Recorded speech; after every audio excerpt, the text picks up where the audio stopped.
diccionario de antropología de América Latina, pues aparecen estas clasificaciones que se supone parecía la intención del español, si es que se hizo en alguno de los lugares, sobre todo en México por lo menos, porque de allá sale el diccionario donde estoy tomando yo la referencia para mostrar estas imágenes. También recuerdo que en España hay un museo, ¿verdad? Específicamente en Madrid, donde existen pinturas como estas, ¿verdad? Donde se puede ver una clasificación prácticamente racial de qué pasaba si se mezclaba, digamos, un español con una india, ¿verdad? ¿Qué tipo de, qué nombre le iban a dar a esta generación de casta? Entonces, había una clasificación específica. Quiero que veamos primero las pinturas para que notemos esto. Ah, y por cierto, la respuesta de los amigos del sur me dijeron de que nunca se hizo esa clasificación por castas en América del Sur. No funcionó para nada como para clasificar derechos humanos. Es decir, simplemente era una cuestión curiosa que ellos iban nombrando, ¿verdad? Respecto al mestizaje mismo, en ese proceso de mestizaje. La contraseña de la palabra padre. Prosiguiendo. Bueno, aquí pueden ver que español e India produce un chamizo, dice esta pintura. En esta mestizo e India produce un coyote, así le llamaban al niño derivado de esta mezcla racial. Ay, De negro y española sale mulato, eso sí lo hemos manejado, ¿verdad? Que de blanco y negrito pues sale un mulato, lo hemos dicho siempre, pero se ha quedado incluso en la cultura. El hecho que esté en nuestra cultura implica que en realidad sí formó parte del pensamiento latinoamericano, ¿verdad? Ahora bien, que haya funcionado como parte de la clasificación de derechos, eso sí no parece que apareciera, no aparece en ninguna legislatura pues a nivel de América. De mulato y española sale un morisco. De español y morisca sale un albino. De un español y albina podría salir un negro torna atrás. Imaginan de dos personas blancas y una extremadamente blanca sale un negrito, ¿verdad? Podría llegar a darse. Genéticamente eso se puede explicar.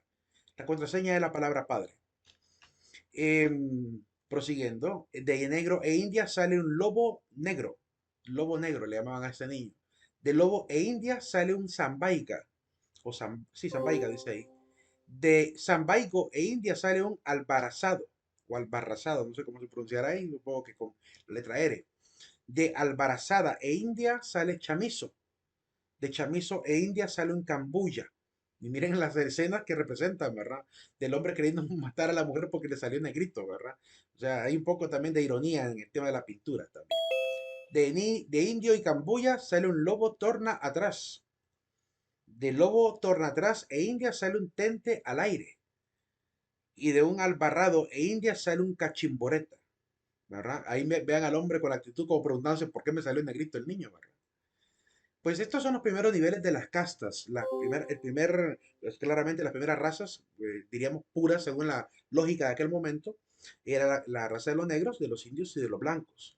De ellos, en la relación de ellos, sale el primer nivel de castas, por ejemplo, de negro e india sale un lobo sambo o sambo de indio. De India y blanco sale un mestizo y de negro y blanco sale un mulato. Luego lo que hacían es que por cada relación, por ejemplo, el lobo, mestizo y mulato relacionado con el negro, generan un segundo nivel de castas. El lobo, mestizo, mulato mezclado con India, sale otro nivel de castas, siempre de segundo nivel. Igual el blanco con lobo, mestizo y mulato, que es lo que a continuación voy a presentar. Aquí podemos ver el segundo nivel de castas de la India relacionado con lobo, mestizo y mulato. India y lobo producían un zambaiga. India y mestizo producía un coyote. India y mulato producía un chino, ¿verdad? Chino negrito, claramente. De la casta negra, de los negro con sambo de indio producía un sambo prieto. De negro y mestizo produce un salto atrás prieto, le llamaban. De negro y mulato sale un sambo. De la casta siempre de segundo nivel, ¿verdad? De la casta blanca, sale de blanco con sambo de indio, sale un castizo. De blanco y mestizo sale un ladino, salta atrás. De blanco y mulato sale un morisco. Supongo que lo de salta atrás quiere decir que en el tercer nivel había quizá un color más oscuro, pues el anterior era un poquito de piel más clara. El ladino salta atrás, diferente al ladino, que sería de una piel un poquito más trigueña. Aquí aparece ya la tercer nivel de casta, que solo voy a presentar el de la India nada más, basado en este catálogo de antropología del Museo Nacional de México del año 1895. La palabra padre es la contraseña. Em, entonces tomamos a la India y a cada uno de los derivados en forma vertical. Así lo presenta Ricardo Cícero en esta obra. De India, por ejemplo, el primero es, con Sambaika sale un barnizo. De India con barnizo sale un albarrazado. De India con albarrazado sale un chamizo. De India con chamizo sale un cambujo. De India con cambujo sale un lobo torna atrás. De India con lobo torna atrás sale un tente al aire y de India con tente al aire sale un ahí te estás. Esos son los nombres. No me pregunten ni por qué los españoles le ponían prácticamente esos nombres a los derivados, pero al menos se nota que hay una colección de nombres que le van dando según el nivel de casta y generación que se produce. Eh, ¿Con qué finalidad? Bueno, probablemente a futuro, tal vez a algunos se le habrá ocurrido. Es importante determinar esto porque a futuro hay que determinar quizás los derechos humanos. Me imagino los derechos incluso a privilegios, ¿verdad? Quizás no funcionó así, pero quizás ese era el objetivo primordial. O quizá una simple cuestión popular, ¿verdad? De clasificación de los diferentes niveles de mestizaje. Bien, esa es la parte de mestizaje que quería mostrar. Y además, un dato curioso. Así como hubo indígenas, muchísimos que se unieron a la cultura ladina, también hubo españoles que se convirtieron, que se hicieron prácticamente adeptos a la forma de vida del indígena. El caso más resonado en América Latina, específicamente, es el de Gonzalo Marinero o Gonzalo Guerrero o Gonzalo de Arosa o Gonzalo de Aroca, ¿verdad? Son los nombres que normalmente le dan.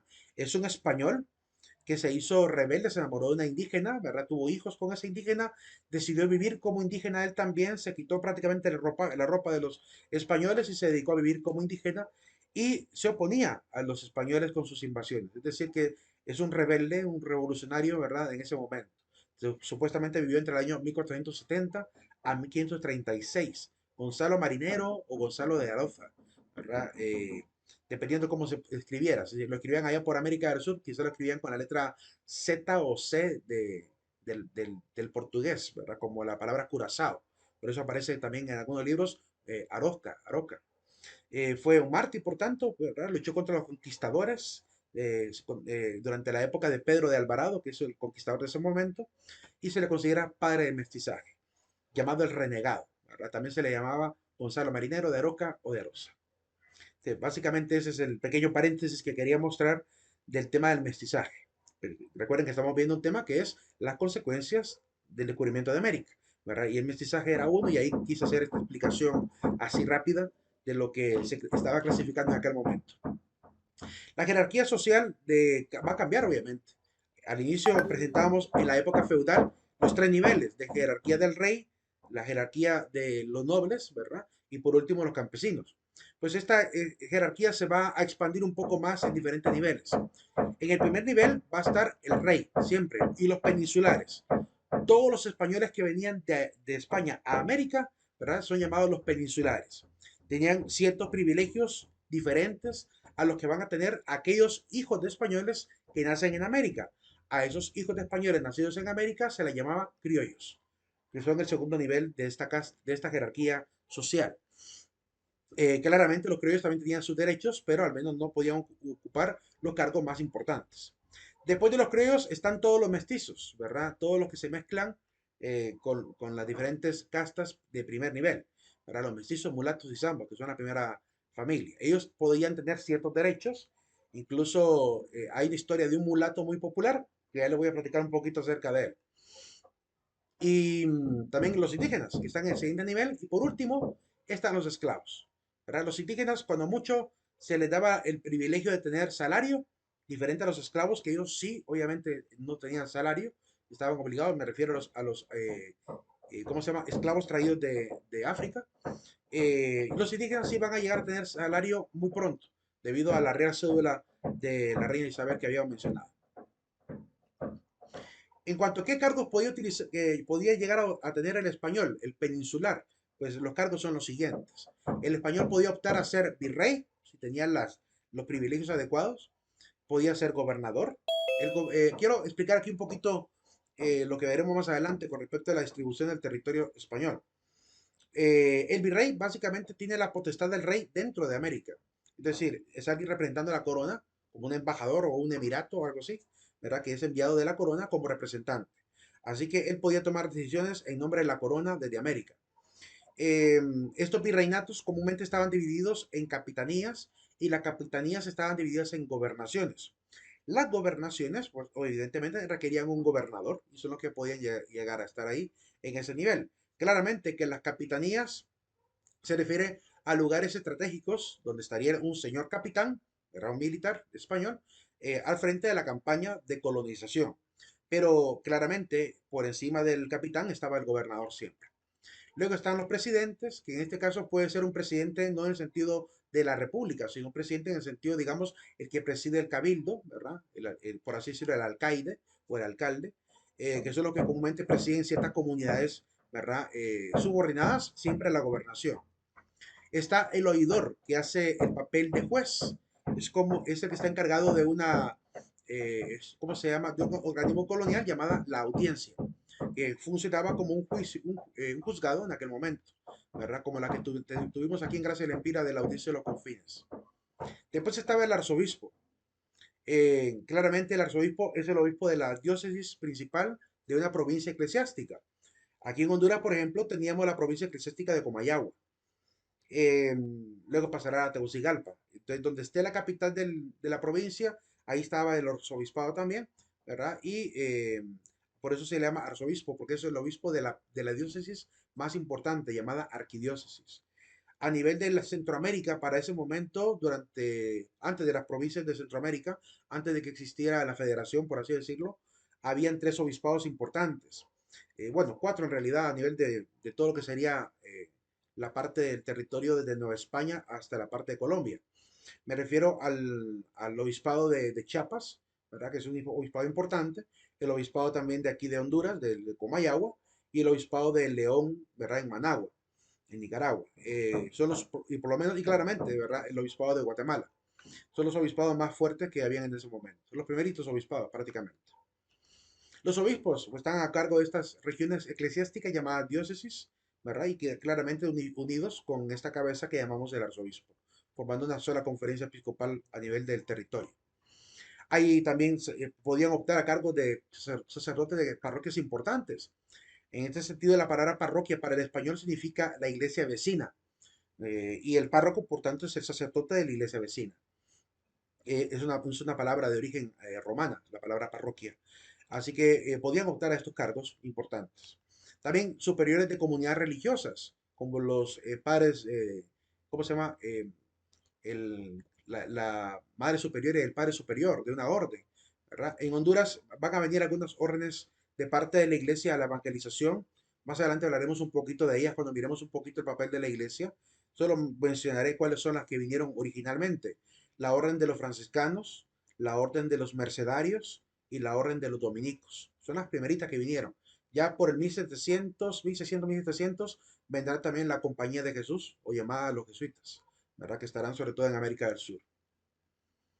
Em, Podían optar a cargos de función de la misma corona española, ¿verdad? Funcionarios de la corona, por ejemplo, trabajando para las casas de cambio, para las casas mercantiles, en los puertos, etcétera.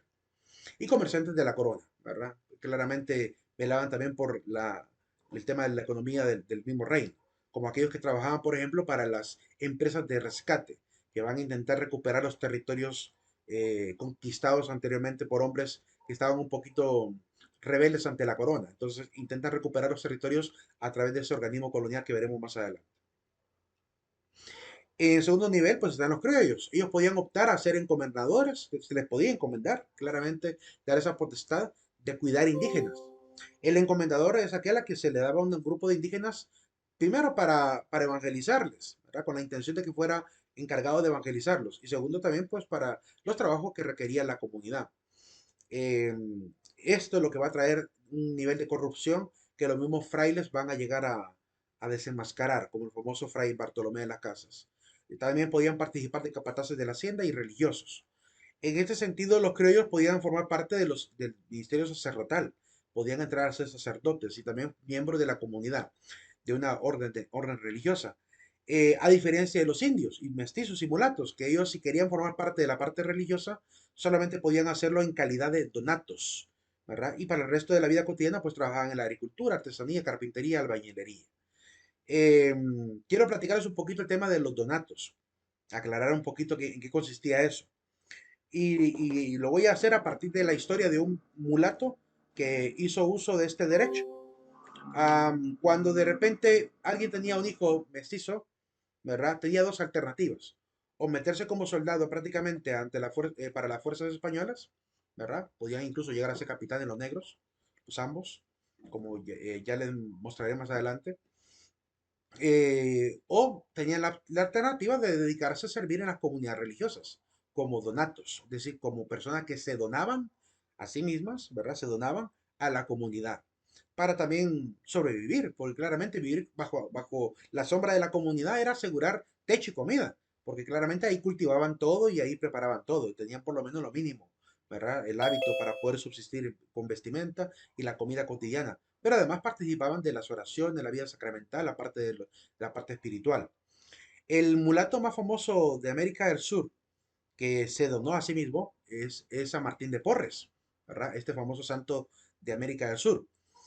Martín bueno, es de hijo de español e hijo de negra, sale mulato, y su padre, por los derechos que la corona misma le permitía, decide llevárselo a Europa para formarlo en leyes, para que él pudiera educarse, ¿verdad? Y que viniera ya como un hombre completamente libre, formado, para fugir en algún puesto de la colonia, ¿verdad? Entonces, cuando lo trae de regreso, pues el hijo obediente le estudia lo que el padre quiere y le entrega el papel, el cartón, ¿verdad? El título de lo que realmente el padre quería. Pero Martín ya tenía una visión muy diferente de lo que realmente quería hacer.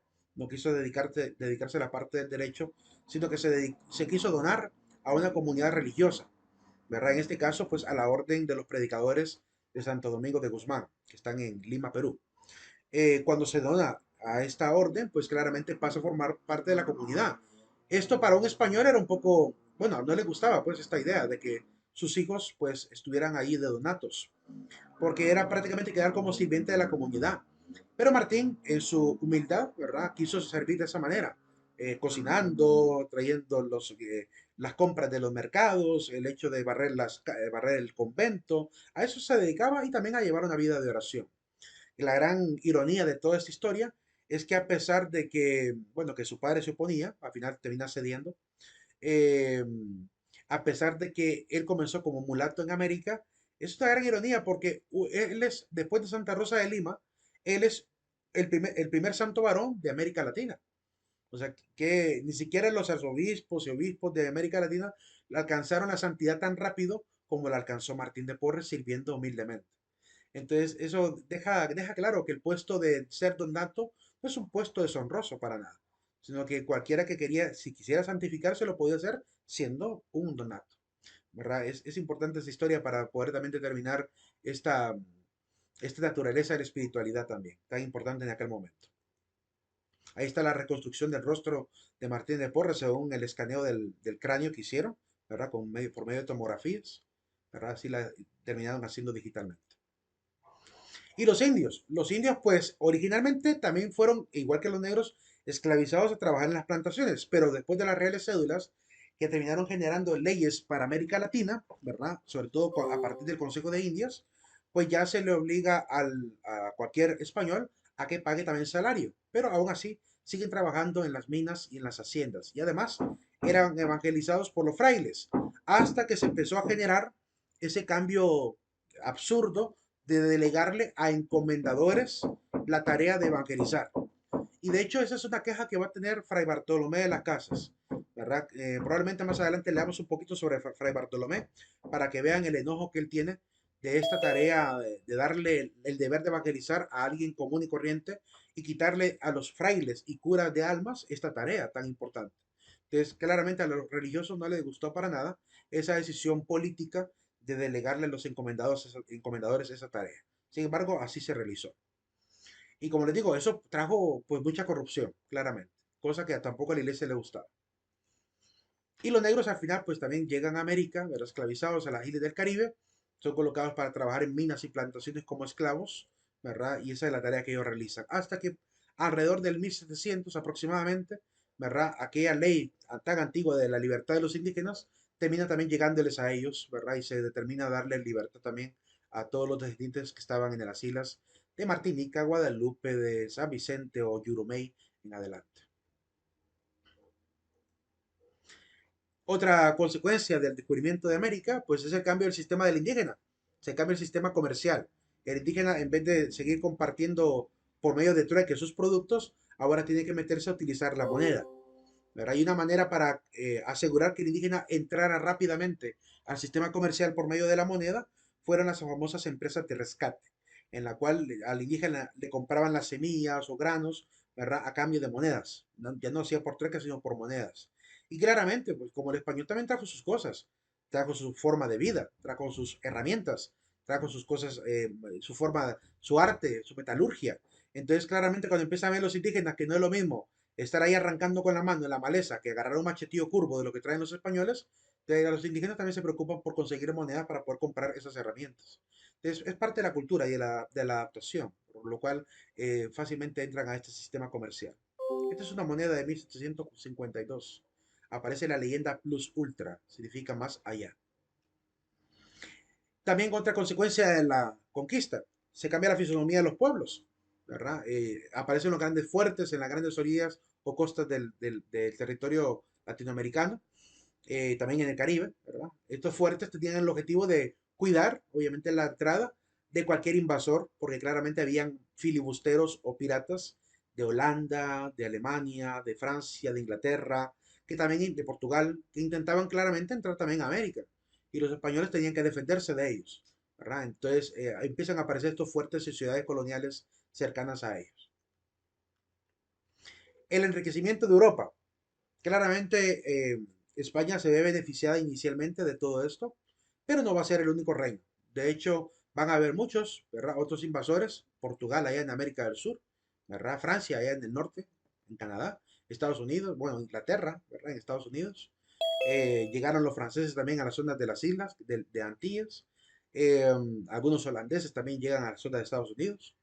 Entonces, claramente hay invasión por todos lados, ¿verdad? Y por tanto van a haber muchos reinos que se van a enriquecer. Aquí quiero mostrarles algunos de los que, por lo menos en los primeros 200 años, se favorecieron económicamente del descubrimiento de América. Aquí aparecen los escudos de cada uno de los reinos, ¿verdad? El primero es el de Portugal, después de la Hispania, Francia, Reino Unido, incluso el Vaticano y Alemania. Pues claramente el Vaticano también se va a favorecer porque al recoger los diezmos de la iglesia, ¿verdad? Parte de ese diezmo tenía que llegar también hasta el Vaticano, por, aquel de, por aquella práctica tan antigua del óbolo de San Pedro, que es que cada una de las diócesis manda una ayuda al Vaticano para las obras también que el Papa quiera realizar en el mundo entero.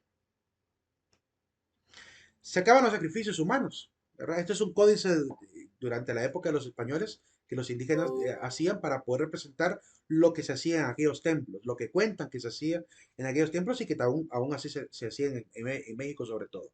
El tema de sacrificar a seres humanos para entregar la sangre y el corazón a los dioses, ¿verdad? Una práctica que claramente uh, el indígena como que ya seguramente estaba un poco cansado de esto.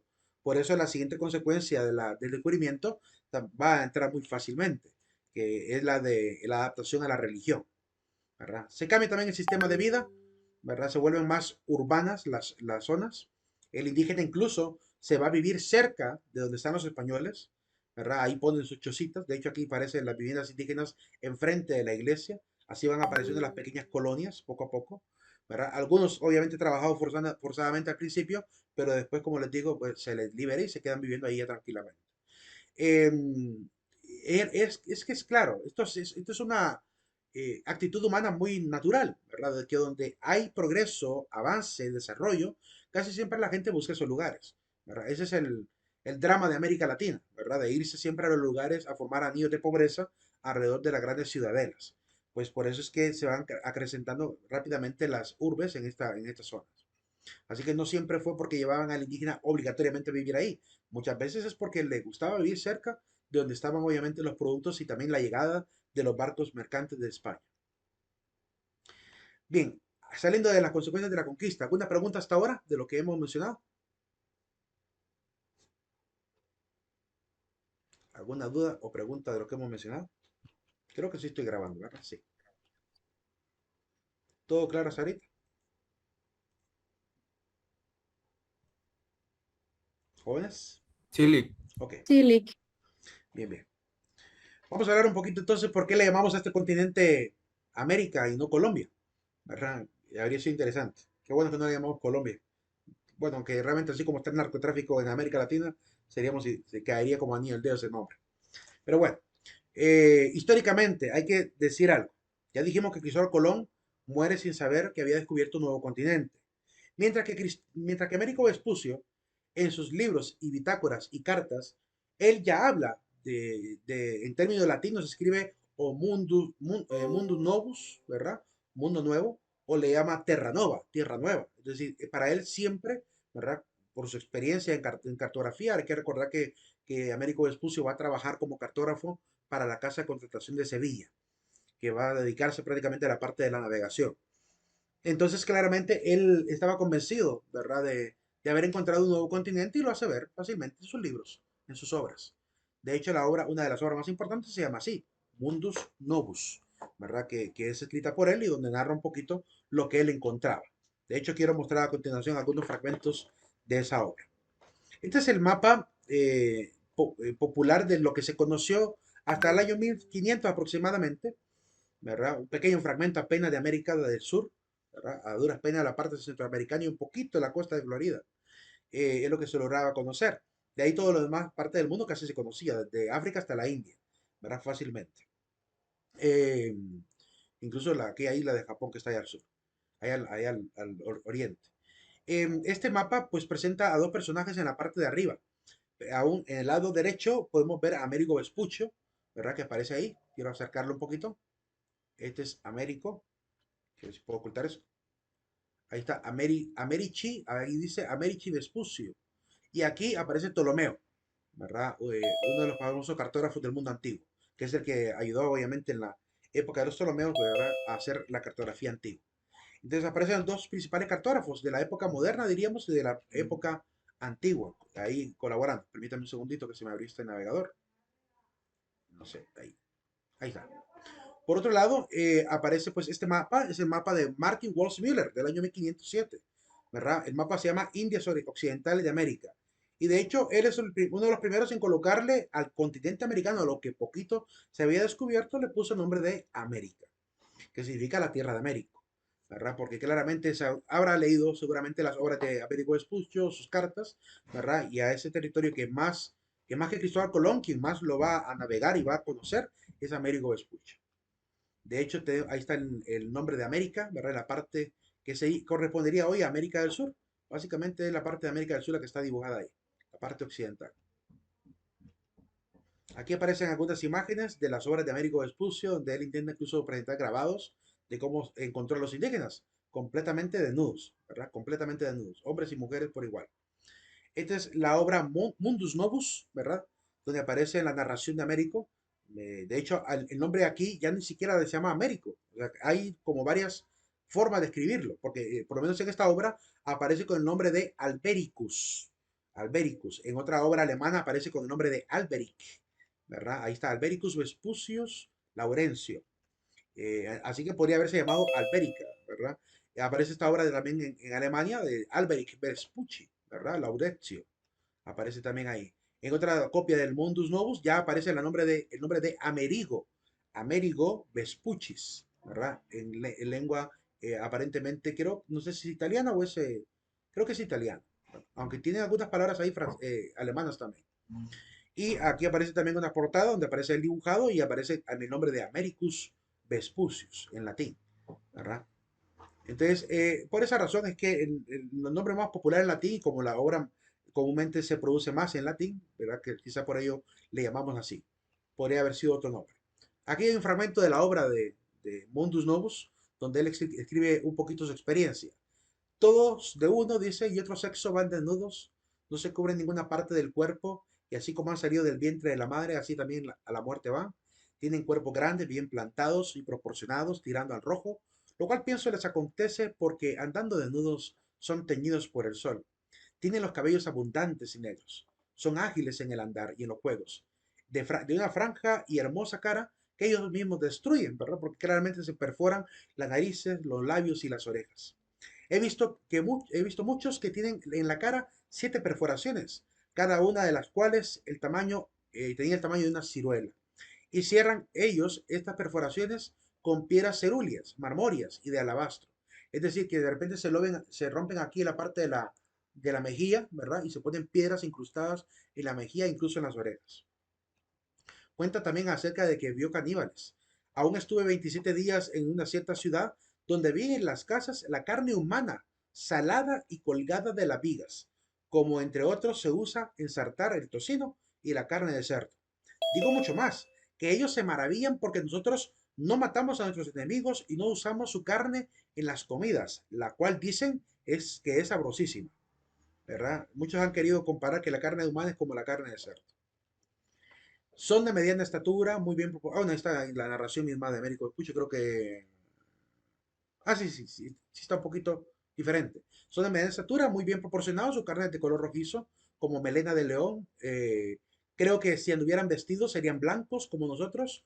No tienen en el cuerpo pelo alguno, salvo que tienen el cabello largo y negro, especialmente las mujeres, lo que las hace hermosas. No son muy bellos de rostro, pues tienen la cara ancha, queriendo parecerse a los tártaros. No se dejan crecer pelo ninguno en las cejas, ni en las pestañas, ni en ninguna otra parte, salvo de la cabeza, pues consideran el pelo como cosa fea, ¿verdad? La obra Mundus Novus del año 1503. Entonces, claramente la experiencia de Américo narrando una nueva civilización y su forma de vida es la que le da a él el mérito de que este continente lleve su nombre, ¿verdad? Esa es la razón por la cual le llamamos así. En cuanto a los métodos de conquista, vamos a hacer una pequeña comparativa de lo que tenía realmente el español como ventajas respecto a la forma de vida del indígena, para que veamos por qué fue fácil, ¿verdad? En menos de 50 años prácticamente ya fundar muchas colonias en toda América. Primer método de conquista, conquista por las armas. Nada podían hacer las armas del indígena contra la fuerza de cañones, de bayonet, de, ¿cómo se llama?, de arcabuces, ¿verdad?, de los españoles. Para aquel momento era el arcabuz, una especie de escopeta con balines, ¿verdad? Y pólvora que ensartaban y aplastaban para poder disparar. Pero era un disparo certero y que incluso podía despedazar todo el pecho del contrincante. Mientras que el indígena, cuando mucho la flecha y el macahuitl, ¿verdad? Que utilizaban claramente para sus batallas. Aún así, en una lucha cuerpo a cuerpo, a veces ganaban los indígenas, como cuando el Empira se enfrentó cuerpo a cuerpo con algunos emisarios de los españoles. Ahora los terminó derrotando y matando. Entonces, claramente es una lucha campal realmente entre ellos dos, ¿verdad? A veces ganaban los españoles, a veces ganaban los indígenas. Aquí vemos algunas de las vestimentas y rangos, ¿verdad? El arcabucero, el mosquetero, con sus herramientas más comunes, la pica, ¿verdad? El arcabuz, el morrión, que es este sombrerito o gorro metálico que se ponían, y cuando andaban ese gorro metálico usaban el chambergo, que es una especie de sombrero de ala ancha, ¿verdad? Ahí aparece la espada también como arma secundaria, ¿verdad? El peto como protección en el pecho, ¿verdad? Y claramente las botas. Comúnmente el arcabucero era más para lugares españoles, ¿verdad? El mosquetero también era muy famoso en las revueltas, ¿verdad? Y el primero, que es el que comúnmente vino a América, para la época de Hernán Cortés. Que ahí no aparece el nombre, pero es un soldado español, claramente. Hay que tener cuidado con lo que se dice que el español hizo en América, sobre todo cuando nos basamos en los grabados, porque hay grabados como estos donde presentan a los indígenas peleando con los españoles, ¿verdad? Ahí ven a algunos españoles tirados en el suelo, también hay indígenas tirados en el suelo, ¿verdad? Es decir, hubo caídas, hubo pérdidas por ambos bandos. Pero hay algunos grabados que pretenden ser históricos, pero que responden a lo que anteriormente ya había advertido, que es que hay una leyenda negra, ¿verdad? En América, sobre el trabajo del español en América Latina. Es decir, solamente pregúntense, ¿por qué el español bueno, un español comúnmente hacer este grabado lo podía haber hecho, representando las batallas y muertes por ambos lados? Eso es muy imparcial, ¿verdad? Dependiendo, en este caso. Pero, ¿qué sentido tendría que el español quisiera dejar huella de sus atrocidades haciendo este tipo de grabados? Donde vemos al indígena que le están quemando los pies, le están cortando las manos, los están llevando para la hoguera, la hoguera. Es decir, no tendría sentido que un español quisiera escribir la historia de España mostrando estas atrocidades o estas otras, donde se vea un supuesto español, ¿verdad?, quemando a las madres mientras que está destruyendo contra una pared a los niños, reventándolos en la pared como que fuera basura. ¿verdad? Hay que tener cuidado con estos grabados porque estos grabados comúnmente pertenecen a tiempo muy posterior de los hechos, ¿verdad? Y corresponden también a la búsqueda de desprestigiar el trabajo que hicieron los españoles. Hay que tener mucho cuidado porque no es lógico que un español represente esto. Esto está hecho por ingleses o franceses o gente, ¿verdad?, de los reinos enemigos de España, que lo que intentan es manchar lo que España supuestamente hizo. Qué gran ironía que pues, la leyenda negra inglesa levante polvo sobre lo que hizo España en América y por otro lado se queden muy callados sobre lo que hicieron allá en Estados Unidos, ¿verdad? Que prácticamente diezmaron y casi extinguieron a la mayoría de etnias de Estados Unidos. Actualmente solo se habla de los pieles rojas y algunos descendientes de los Sioux, que están marginados. Pero el resto de indígenas, busque usted un mapa de las etnias de Estados Unidos antes de la llegada de los ingleses y se va a quedar asombrado de la cantidad de etnias que había. Y todas ellas fueron erradicadas. La mayoría de ellas, en un 80%, fueron exterminadas. Y unos cuantos apenas quedaron en reservas en Estados Unidos. Ah, pero de eso no hablan los ingleses, ¿verdad? Mientras que ahora busque un mapa usted de las etnias que había en América antes de la llegada de los españoles y de esa, después analice cuántas de esas etnias todavía están hoy en día sus descendientes, ¿verdad? En un 80%, un 90% siguen sus descendientes. No se extinguieron ni los mayas, no se extinguieron los misquitos, no se extinguieron los nahuas, no se extinguieron los cholulas, no se extinguieron los lencas ni los chortís, ahí están, viviendo entre nosotros, ¿verdad? Así que, como les digo, hay una cosa que se dice mucho de España, pero que viene obviamente como ataque ideológico de parte de esta leyenda negra que los ingleses van a llegar a realizar y también los franceses, porque también hubo algunos problemas con Francia. Así que, si bien es cierto, hay algunos castigos que sí hay que aceptarlos. Por ejemplo, el tema de que agarraron a Moctezuma y le quemaron los pies, eso parece ser que es correcto, ¿verdad? O el tema de que amarraban al indígena y lo colgaban para sacarle la verdad, eso podría haber sido correcto. Pero ya esas atrocidades de pensar que de repente agarraban a las víctimas y solo por puro placer echaban los cuerpos a los perros para que se los comieran, eso ya es un poco exagerado, ¿verdad? Y no corresponde realmente a los registros y tampoco a lo que comúnmente hay testimonio. Y recuerden que los mismos frailes desenmascaran lo que sí pasó, ¿verdad? Es decir, los frailes nos revelan las atrocidades que sí ocurrieron, que siguen siendo atrocidades, ¿verdad? No le estamos limpiando para nada las manos manchadas de sangre de aquellos primeros españoles durante los primeros quizá 40 años de conquista que hubo acá, porque por ejemplo Bartolomé de las Casas habla de los primeros 50 años en los que él estuvo aquí en América y muestra algunas cosas terribles, ¿verdad? Que para nosotros son terribles, aunque en comparación a lo que realmente están en estas imágenes, no es tan terrible. Porque lo que él por lo menos desenmascara es que a las mujeres las trataban como bestias de carga. La mandaban prácticamente con bultos como que eran bestias de carga, igual a los hombres. A los hombres los mandaban a las plantaciones y a las mujeres, perdón, a las minerías y a las mujeres a las plantaciones. Y no les daban buen sustento de comida. Una que otra hierba le daban ahí que no servía para nada de sustento y por eso a las mujeres incluso se les secaba la leche de los pechos porque llegaban a un nivel de desnutrición. Eso es lo que, ¿cómo se llama? Denuncia Fray Bartolomé de las Casas. Pero en ningún momento Bartolomé vio o observó todo esto que aparece en estos grabados, ¿verdad? Habría dicho, ah, y además los queman y los torturan, los mutilan y hacen un montón de cosas. Quizá en las primeras campañas de guerra, ¿verdad? Como escarmiento para amedrentar, quizá hacían esto, así como también los indígenas lo hicieron. Los indígenas se agarraban a un español, lo mataban, para que los demás españoles se escarmentaran y no se metieran con ellos. No fue la Empira el que terminó matando a los primeros emisarios de españoles que querían negociar la paz. Querían hablar con él tranquilamente, en paz, y en vez de darles una respuesta, lo mató, ¿verdad? Y se quedó incluso con algunas prendas del español. Ya les platicaré cuáles son las prendas que dice la historia que él tomó. Entonces, hay cosas que se dicen con respecto a esta situación que hay que irlas aclarando, porque como digo, hay una lucha ideológica hoy en día, hay una tremenda lucha cultural hoy en día, donde son buenos para señalar una parte de la historia y son muy buenos también para ocultar lo que realmente les corresponde como historia. De hecho, hay un documental que en Doctrina Social yo lo menciono, que se le hicieron al Papa Francisco, donde una chica argentina le pregunta al Papa sobre la participación de la iglesia durante la colonia. Y el Papa le responde de una manera muy sabia. El Papa le dice, ¿verdad?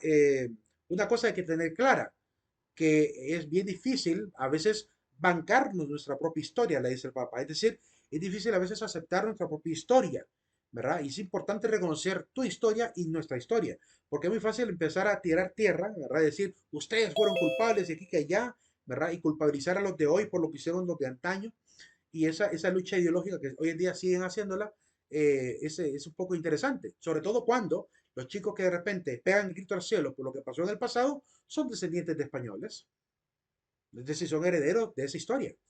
Y entonces venir a decir, ustedes hicieron tal cosa, pero no me doy cuenta que yo también soy descendiente de esa historia, no bancarme mi propia historia y descubrir realmente lo que sí ocurrió, ¿verdad? También es un poco, diría, infantil, ¿verdad? Y no tener conciencia plena de lo que fue totalmente toda la historia. Hay que tener criterio, pues, para juzgar la historia, ¿verdad? Y no andar queriendo sacar como chivo expiatorio a la historia. Bueno, no utilizar la historia como un caballito de Troya para meter ciertas ideologías contemporáneas, ¿verdad? Porque hay que ser muy serios al respecto y juzgar de acuerdo a lo que ocurrió en aquel contexto histórico. Otra conquista importante que también ocurrió, ¿verdad? Es la conquista psicológica. ¿En qué consistía? Pues algunos libros de medicina de aquel momento mostraban diferencias craneales del tamaño cerebral, por ejemplo, del europeo con respecto al español. Aquí, este, por ejemplo, es una revista médica que muestra el tamaño del cráneo, ¿verdad? Pequeño y grande, y la posibilidad de que hay gente que es más, digamos, más inteligente y la gente de cabeza pequeña suele ser más absurda y ridícula, tiene una intuición más absurda y ridícula, ¿verdad? Una disposición y habilidad para los chistes y hacer cosas alegres y reírse a cada cosa de cualquier improperio, ¿verdad? Que es lo que intenta informar acá. O incluso estos grabados ingleses donde presentan el cráneo o la cabeza de William Shakespeare comparándola con un caníbal de Nueva Zelanda, haciendo creer que el indígena de Nueva Zelanda o aquel que habitaba en la parte de Oceanía y a las islas polinesias, ¿verdad? Es un ser primitivo, ¿verdad? Por su tamaño craneal. Esto conllevó a que también desde la medicina de aquel momento se creyera que el nativo, ¿verdad? Cualquier cultura nativa está menos evolucionada y por tanto podían ser incluso tratados como si fueran animales. Que eso es lo que va a generar. Va a generar un Puedes aspecto jugar, a cultural. jugar pelota, ahorita lo que Disculpe, jóvenes, que hay un feedback por ahí. Vigilen su micrófono. Jacobo. Prosiguiendo. Entonces, esta idea de que entre más lejos de la civilización contemporánea está una etnia, pues más tonto, más dundo, ¿verdad? Es lo que la gente dice, e incluso se ha quedado sedimentada en una cierta xenofobia, incluso hoy en día, ¿verdad? Hay que quitarnos esa idea de la cabeza. La historia que le tocó que vivir a los pueblos americanos, que ya la vimos con los mayas y estas etnias, les tocó una historia con un nivel de desarrollo de acuerdo a su época. No es que estuvieran atrasados, es que es la manera como les tocó que vivir, porque hay que considerar los casi 20.000 años quizás de migraciones, que tuvieron que pasar de lugar en lugar hasta llegar a Centroamérica y por fin empezar nuevamente a hacer una cultura, ¿verdad? Que si hubieran estado siempre allá en Europa, habrían tenido el mismo grado de evolución de un hindú, de un cualquiera del Medio Oriente. Así que no es que estén atrasados intelectualmente, es que culturalmente no les quedaba tiempo, porque tenían que subsistir primero, antes de generar las grandes culturas que cómodamente los griegos y los romanos pudieron llevar a cabo, ¿verdad? Una vez que se sedimentan como reinos y como imperios. Entonces, no podemos comparar, disculpen, pequeño detalle, creo que se me va a descargar la computadora. Disculpen un segundito, chicos. Disculpen un momento.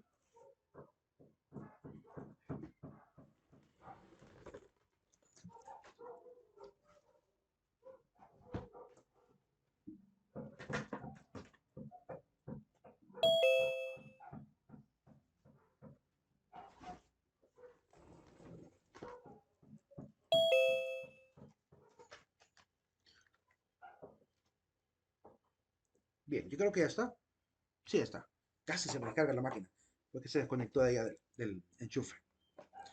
Pues les decía que esta idea de que la capacidad craneal determina el nivel de evolución, pues eso es algo que se manejó por mucho en la ciencia, pero queda claro que no es tanto eso. El contexto histórico que a cada pueblo le tocó que vivir. Pero sí funcionó, porque claramente sí es claro, y hay que decirlo, ¿verdad? Tanto todo europeo, español o inglés o francés o cualquiera que viniera, siempre miraba al indígena de menos, ¿verdad? Como que fuera alguien menos evolucionado o menos desarrollado. Tratarlo como tonto es algo que se ha quedado sedimentado incluso en la cultura contemporánea, como les digo, ¿verdad? ¿O acaso no fue aquel descendiente de los españoles llamado don Manuel Zelaya Rosales, que en plena televisión, pasando prácticamente por canales de televisión, cuando estaba hablando con los hermanos Lencas del lado de la Campa, que prácticamente a uno de los hermanos Lencas le dijo claramente, ¿verdad? Este es medio tontito, le dice, es medio lento para entender, dice. O sea, esa es la forma de hablar de alguien que es hijo y descendiente de abolengo español, porque claramente los Zelaya tienen una historia tremenda en Olancho. Y él es heredero de esto, pero vean cómo culturalmente en él está arraigada esta forma de ver siempre al indígena o a aquel campesino como de menos, ¿verdad? Y eso es algo que no ocurre solamente en Don Mir Zelaya, ocurre en muchos hondureños que comúnmente han heredado también esta forma de cultura. Yo comúnmente veo aquí en la ciudad, en Santa Rosa de Copán, cuando voy de repente en un taxi o de repente voy con alguien en un carro, que de repente alguien se metió y solo porque tiene apariencia de venir del lado campesino, del lado de montaña, dicen, indio tenía que ser, dice la gente. Es que se ha quedado arraigada esa forma de pensamiento, que tenemos que ir quitándonos de la cabeza, ¿verdad? Pero es parte de lo que comúnmente, culturalmente, todavía se sigue viendo y se sigue sufriendo. Entonces, hay una xenofobia evidente, hay una especie, tal vez no de racismo, pero sí cierta xenofobia con respecto a los que vienen de zonas rurales, ¿verdad? Que es parte de esta conquista psicológica que ha perdurado hasta el día de hoy. Ahí nos vamos a quedar, vamos al aula virtual para colocar la asistencia cotidiana. Vamos a ver la contraseña final. La contraseña final es la palabra viaje. La palabra viaje. Así que seguimos mañana con los métodos de conquista. Pasen un excelente día.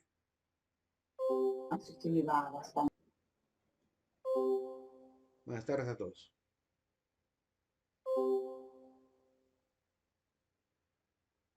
Buenas tardes, Lick. Vamos.